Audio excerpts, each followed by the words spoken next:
जय श्री कृष्ण मित्रों। श्री कृष्ण कहते हैं, जिंदगी की सबसे बड़ी विडंबना यह है कि अच्छे लोगों को कुचला जाता है और बुरे लोग सत्ता के शिखर पर बैठते हैं। जिसे हम अच्छाई समझते हैं वही हमें तोड़ता है और जिसे हम बुराई समझते हैं वही हमें लड़ना सिखाता है। ये मत सोचिए कि ये संसार आपके अच्छे होने पर ताली बजाएगा। नहीं, ये वही दुनिया है जो राम को वनवास देती है और रावण के पास सोने की लंका होती है। अगर आप भी बार बार टूटते हैं, हारते हैं और फिर भी किसी को तकलीफ ना पहुँचे इस सोच में पड़े रहते हैं तो माफ़ कीजिए, आप इस दुनिया के लिए नहीं बने। क्योंकि यहाँ सफल वही होता है जो समय पर कठोर बनता है, जो अपने आत्मसम्मान की रक्षा के लिए हर रिश्ते से टकरा जाता है। आज जो मैं आपको बताने जा रहा हूँ वो केवल एक विचार नहीं, ये एक चेतावनी है। ये एक अंतिम सत्य है जो आपकी पूरी ज़िंदगी की दिशा को बदल सकता है। इसलिए मेरा आपसे हाथ जोड़कर निवेदन है, कृपया इस वीडियो को अंत तक जरूर सुनिए। बीच में एक पल को भी मत छोड़िए और अगर दिल के किसी कोने में कुछ भी स्पर्श हो तो सच्चे दिल से कमेंट में जय श्री कृष्णा जरूर लिखिए। यकीन मानिए, आपके हृदय से निकला ये एक सच्चा शब्द श्री कृष्ण तक अवश्य पहुँचेगा और उसी क्षण से प्रारंभ होगा आपकी किस्मत के बदलाव का दिव्य सिलसिला। तो आइए इस पावन यात्रा की पहली सीढ़ी चढ़ते हैं। वाल्मीकि जी, हाँ वही वाल्मीकि जिनकी लेखनी से निकले रामायण के श्लोक आज भी करोड़ों लोगों की आत्मा को छूते हैं। लेकिन क्या आप जानते हैं कि ये वाल्मीकि कभी एक क्रूर डाकू हुआ करते थे। नाम था रत्नाकर। जंगल की नीरवता को चीरता हुआ एक नाम सुनाई देता था, मारो, लूटो, काट दो। वो आवाज़ भी रत्नाकर की। उस डाकू की जो राहगीरों को बेरहमी से लूटता था, उसके लिए किसी की जान की कोई कीमत नहीं थी। उसके हाथ न जाने कितनों का खून बहा चुके थे। लोग उसका नाम सुनते ही कांप उठते थे। लेकिन क्या वो जन्म से ऐसा था? नहीं। रत्नाकर एक सामान्य ब्राह्मण बालक था। निर्धनता में जन्मा। जीवन में संघर्षों ने उसे तोड़ दिया। पेट की भूख ने उसे अपराध के मार्ग पर खड़ा कर दिया। लेकिन समाज ने उसे कभी नहीं थामा, कभी नहीं पूछा कि तू ऐसा क्यों बना।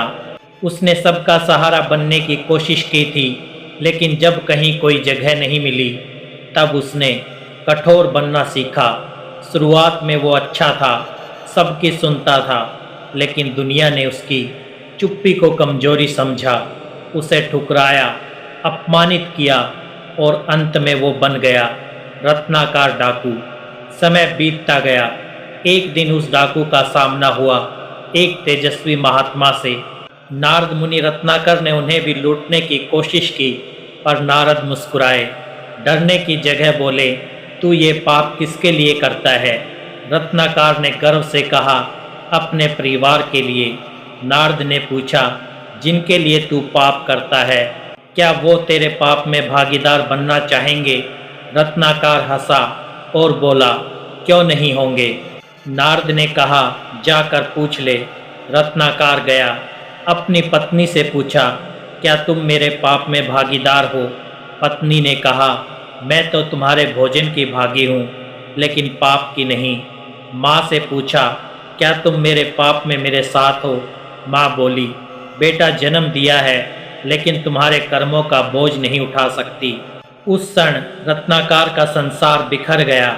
उसने पहली बार जाना, जिसे वो प्रेम मान रहा था वो सिर्फ संबंध थे, धर्म नहीं। वो टूटा, जमीन पर गिर पड़ा, लेकिन उसी टूटने में उसने अपनी आत्मा को पहली बार सुना। वो दिन जब रत्नाकर डाकू की आत्मा जागी और उसने एक ही शब्द जपना शुरू किया, राम राम राम। वो सब उसके जीवन में ऐसा परिवर्तन लाया कि वर्षों की तपस्या के बाद उसी रत्नाकर ने लिखा वो ग्रंथ जो आज हर युग में पढ़ा जाता है, रामायण। और वही रत्नाकर कहलाए महर्षि वाल्मीकि। अब सोचिए, अगर वो अच्छा बच्चा बना रहता, सबका कहना मानता, चुपचाप भूख सहता रहता, तो क्या हम वाल्मीकि को जानते? नहीं, रत्नाकर को बुरा बनना पड़ा, समाज से विद्रोह करना पड़ा, अपराधी कहलाना पड़ा, तब जाकर उसे संसार का असली चेहरा दिखा और तब उसने ईश्वर की शरण ली। कभी कभी जब संसार तुम्हें हर ओर से ठुकरा देता है, तो वही ठोकरें तुम्हें उस मार्ग पर ले जाती हैं जहाँ से ज्ञान और भक्ति की असली यात्रा शुरू होती है। वाल्मीकि ने हमें ये सिखाया कि जरूरी नहीं जो आज बुरा दिख रहा है वो सदा बुरा रहेगा। कभी कभी बुरा बनने की यात्रा ही व्यक्ति को संत बना देती है। तो अगर तुम भी जीवन में टूटे हो, दुनिया तुम्हें बुरा कह रही है, तो डरना नहीं, क्योंकि यही समय है जब तुम्हारे भीतर एक नए वाल्मीकि का जन्म हो सकता है। अपने सत्य से डरो मत, अपने अतीत से भागो मत, उसे स्वीकार करो, तपाओ और फिर देखो वो तुम्हें कहाँ से कहाँ पहुँचा देता है। सदियों से हमें यही सिखाया गया, अच्छे बनो, विनम्र बनो, सबकी सुनो, सबका सम्मान करो। लेकिन क्या कभी आपने सोचा कि इन सब के बावजूद जिंदगी में क्यों बार बार हारते हैं? क्यों वो इंसान जो कभी किसी का बुरा नहीं सोचता सबसे ज़्यादा टूटता है? क्यों जिसे हम अच्छा कहते हैं वही सबसे ज़्यादा अपमानित होता है? जवाब एक है, इस दुनिया में सिर्फ अच्छे होने से कुछ नहीं होता। इस संसार को जीतना है तो समय समय पर बुरा बनना भी सीखो। जिस दिन तुमने ना कहना सीख लिया, उस दिन लोग तुम्हारा सम्मान करना शुरू करेंगे। जिस दिन तुमने अपनी भावनाओं से ज़्यादा अपने आत्म सम्मान को महत्व देना शुरू कर दिया, उसी दिन से लोग तुम्हारी सीमाएं पहचानने लगेंगे। लेकिन अगर तुम हर बार चुप रहोगे, दूसरों की गलती भी सहते रहोगे, तो याद रखना ये दुनिया तुम्हारी अच्छाई को तुम्हारी कमजोरी मान लेगी। श्री कृष्ण कहते हैं, जो व्यक्ति अपनी आत्मा को मारकर दूसरों को प्रसन्न करता है, वो ना खुद को खुश रख सकता है ना दूसरों को। अर्जुन से युद्ध भूमि में उन्होंने यही कहा था, दया और करुणा का स्थान सही है, लेकिन जब धर्म की रक्षा करनी हो तो कठोर बनना ही सबसे बड़ी करुणा है। अगर रावण की बात करें तो उसने सब कुछ खो दिया, लेकिन कभी भी शर्मिंदा नहीं हुआ। और अगर हम श्री राम को देखें तो उन्होंने सब कुछ खोकर भी अपने वचन निभाए। पर क्या आज लोग श्री राम की तपस्या याद रखते हैं या रावण की ताकत? यथार्थ ये है कि इस कलयुग में अच्छाई को लोग तब तक पूजते हैं जब तक वो उनके काम आती है। उसके बाद वही लोग तुम्हारी चुप्पी का फ़ायदा उठाने लगते हैं। समझो जीवन को, जब तक तुम अपने जीवन की लगाम दूसरों के हाथों में दोगे, तब तक तुम सिर्फ एक कठपुतली बनकर रहोगे। कभी किसी ने कहा, कुछ तुम सह लिए, किसी ने अपमान किया, तुम चुप रह गए, लेकिन क्या तुम्हारी आत्मा नहीं चीखी? क्या तुम्हारे भीतर कोई आवाज़ नहीं उठी? उस आवाज़ को सुनो। किताबें, क्योंकि वही तुम्हारा असली सवर है। एक किसान की तरह बनो जो समय आने पर बीज बो, लेकिन समय आने पर फसल काटने के लिए दराती भी चलाता है। तुम्हारी चुप्पी तब तक ही शुभ है जब तक वो तुम्हारी शक्ति है। जिस दिन वो डर बन जाए, उसी दिन बुरा बन जाना सीखो। बुरा नहीं मतलब किसी का अहित करना नहीं, बुरा मतलब कठोर निर्णय लेना, नहीं कहना और खुद के आत्मसम्मान की रक्षा करना। आज जो सफल है, जो ऊंचाइयों पर है, वे सब वो लोग हैं जिन्होंने समय पर अपने भीतर के बुरे को जगाया, जिन्होंने नरमी की जगह आत्मरक्षा को चुना, जो अगर पीठ पीछे कोई वार हुआ तो उसे सहने की जगह पलटकर जवाब देना सीखा। संसार हमेशा तुम्हें वही समझेगा जो तुम खुद को समझने दोगे। अगर तुम हर बार समझौता करोगे तो लोग तुम्हें कमज़ोर समझेंगे, और अगर तुम सही समय पर निर्णय लोगे, खुद के लिए खड़े होगे, तो वही दुनिया तुम्हें झुककर सलाम करेगी। ध्यान रखना, यहाँ अच्छे लोग सिर्फ मिसाल बनते हैं और बुरे लोग इतिहास लिखते हैं। लेकिन जो सच्चा बुरा होता है वो सिर्फ अपने हृदय को कठोर बनाता है, किसी के हृदय को तोड़ता नहीं। वो निर्णय लेता है, किसी को नीचा नहीं दिखाता। वो अपनी सीमाओं को तय करता है, किसी को पराधीन नहीं करता। तो अगर तुम इस समय टूट रहे हो, बार बार हारा हुआ महसूस कर रहे हो, तो एक बार अपने अंदर झांको। कहीं तुम खुद ही तो अपने सबसे बड़े दुश्मन नहीं बन बैठे। कहीं ऐसा तो नहीं कि तुम दूसरों की भावनाओं का ख्याल रखते रखते खुद को ही मिटा बैठे। अब समय है जागने का, समय है कठोर बनने का, और समय है खुद को बचाने का। याद रखना, आत्मसम्मान की रक्षा करना कोई अपराध नहीं, अपने लिए खड़ा होना कोई पाप नहीं, और खुद के निर्णयों पर अड़िग रहना यही सच्ची साधना है। तो अब निर्णय लो, अच्छे तो रहो लेकिन बेवकूफ़ नहीं, करुणावान तो बनो लेकिन निर्बल नहीं, शांत रहो लेकिन जब समय आए तो अपने भीतर का शेर भी दिखाओ, क्योंकि यही जीवन का अंतिम सत्य है। कभी कभी बुरा बनना ही सबसे बड़ा धर्म होता है। लोग आए और उनकी तपोभूमि को अपने व्यापार के लिए कब्जा करने लगे। साधु मुस्कुराते रहे, चुप रहे, लेकिन कुछ ही समय में उनकी पूरी गुफा को मलबा बना दिया गया। जब लोगों ने पूछा, आपने विरोध क्यों नहीं किया? साधु बोले, मैंने खुद को अच्छा समझा, लेकिन अब समझ आया अच्छाई तब तक ही उपयोगी है जब तक वो कमजोरी ना बन जाए। इस संसार में मौन रहना तब तक तपस्या है जब तक वो तुम्हें कमज़ोर ना बना दे।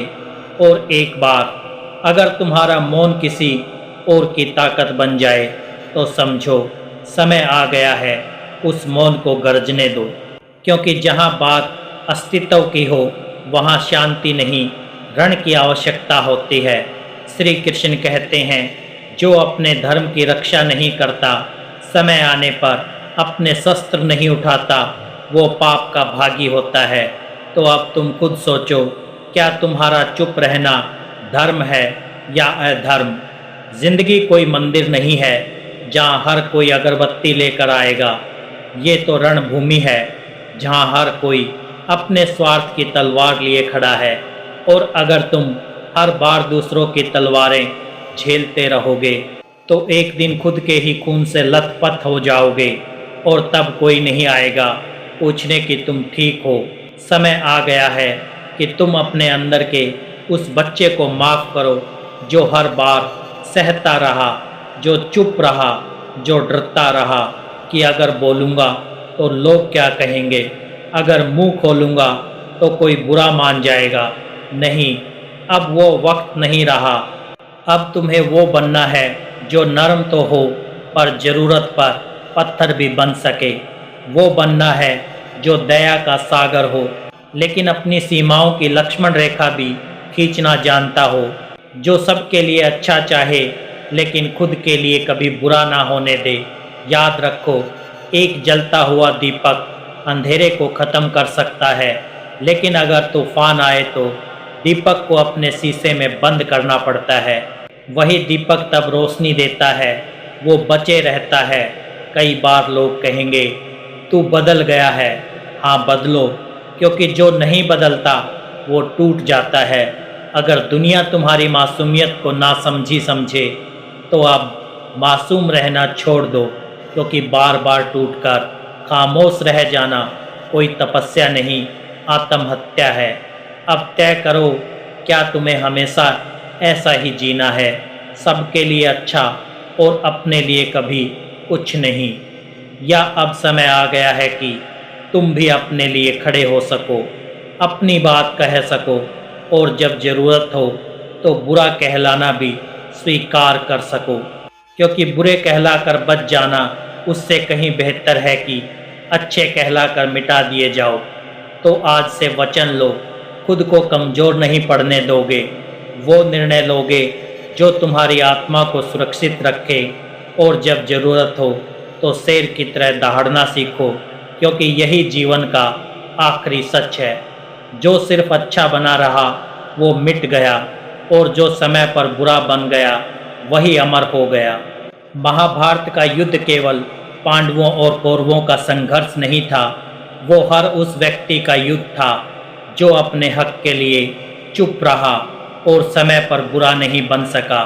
अगर अर्जुन भी युद्ध से पीछे हट जाता, अगर वो सिर्फ रिश्तों की चिंता करता, भाई बंधुओं की भावनाओं में बह जाता, तो क्या धर्म की रक्षा हो पाती? क्या श्री कृष्ण का उद्देश्य पूर्ण हो पाता? श्री कृष्ण ने अर्जुन से कहा था, तेरा धर्म है युद्ध करना, और अगर तू नहीं लड़ेगा तो ये पाप होगा, तब तेरा कोई सम्मान नहीं करेगा। यही शब्द आज तुम्हें भी सुनने हैं। यदि आज तुम चुप रह जाओगे, सहते रहोगे, तो कल जब तुम्हारा अस्तित्व मिट जाएगा, तब दुनिया तुम पर फूल नहीं चढ़ाएगी, केवल सवाल करेगी, क्यों नहीं लड़ा? ये मत सोचो कि लोग क्या कहेंगे। लोग तो श्री कृष्ण को भी चालाक कहते हैं। उन्होंने शांति दूत बनकर हस्तिनापुर को बचाना चाहा, लेकिन जब दुर्योधन ने कपट किया तो श्री कृष्ण ने भी धर्म के लिए चक्कर उठाया, क्योंकि जीवन में कई बार शांति से बड़ी लड़ाई धर्म की होती है। असली बुरा वो नहीं होता जो किसी को चोट पहुंचाता है, असली बुरा वो होता है जो अपने आत्मसम्मान को मिटा देता है, दूसरों की खुशी में अपनी आत्मा को कुचल देता है। आज इस संसार में अगर तुम्हें अपने आत्मसम्मान की रक्षा करनी है तो तुम्हें भीतर से दृढ़ बनना होगा, अपने निर्णयों में कठोर बनना होगा और अपने हृदय की आवाज़ पर चलना होगा, चाहे दुनिया कुछ भी कहे, क्योंकि जो अपने लिए नहीं खड़ा हो सकता वो कभी किसी और के लिए भी कुछ नहीं कर सकता। तो याद रखो, अब समय आ गया है बुरा बनने का, बल्कि सही समय पर निर्णय लेने वाला बनने का, क्योंकि यही श्री कृष्ण की गीता है, यही अंतिम संदेश है। अगर इस कहानी ने आपके भीतर की चेतना को झकझोर दिया हो, अगर इस सत्य ने आपके हृदय को स्पर्श किया हो, तो मेरा आपसे निवेदन है, कमेंट में एक बार सच्चे भाव से लिखिए, जय श्री कृष्ण।